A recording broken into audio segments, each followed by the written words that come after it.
퇴근길에 듣는 4월 25일 퇴근 이슈입니다. 미국의 국무장관과 국방장관이 현지 시간 24일 우크라이나를 방문해 젤렌스키 우크라이나 대통령과 면담을 했습니다.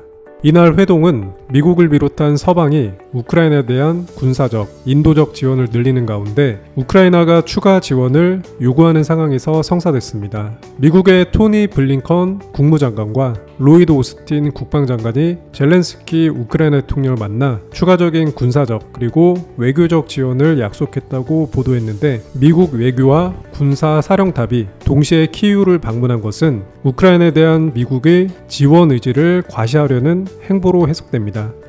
세계 최대 팜유 수출국인 인도네시아가 오는 28일부터 식용유와 식용유 원료의 수출을 중단한다고 밝혔습니다.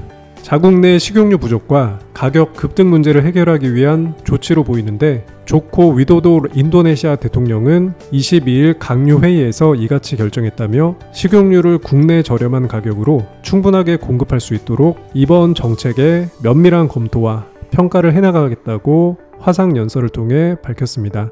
인도네시아는 세계 팜유 시장 공급량의 절반 이상을 차지하며 팜나무 열매를 짜서 만든 팜유는 식용유, 과자, 라면 등 가공식품은 물론 화장품, 세제, 바이오 디젤 등의 원료로 폭넓게 사용됩니다. 팜유 수출 중단으로 글로벌 밥상 물가는 물론 공산품 가격까지 크게 치솟을 가능성을 배제할 수 없겠습니다. 미국 서부 텍사스산 원유 WTI 가격은 2% 가까이 하락을 하며 배럴당 $100에 근접했습니다.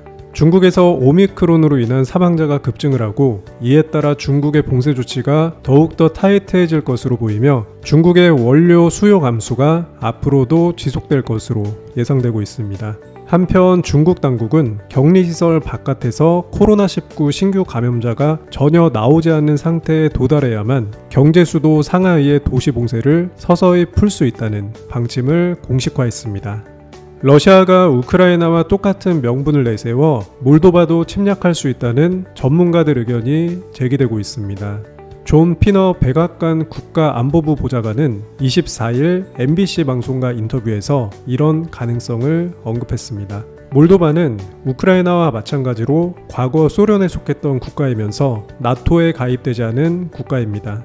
이런 가능성은 앞서 지난 22일 루스탄 미네카예프 러시아 중부군 부사령관이 돈바스와 우크라이나 남부 지역을 완전히 장악할 계획이라면서 몰도바 침공 가능성도 언급했다는 러시아 언론 보도가 나온 뒤 본격적으로 논의되기 시작했습니다.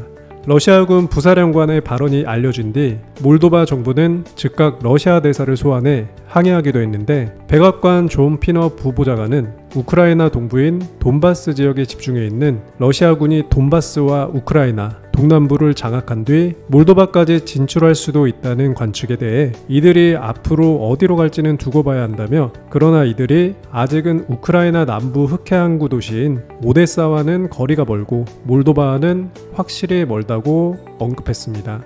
미국 연준이 기준금리를 빠르게 올리기를 원하지만 어느 지점까지 올릴지는 장담할 수 없다고 월스트리트 저널이 24일 보도했습니다.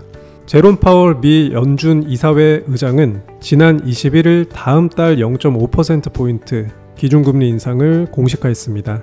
그러면서 제롬 파월은 우리는 금리를 올릴 것이며 더욱 중립적인 수준까지 신속하게 나아가야 한다고 말했습니다. 중립금리는 인플레이션을 부추기지도 않고 디플레이션을 일으키지도 않는 수준의 정책금리를 의미합니다.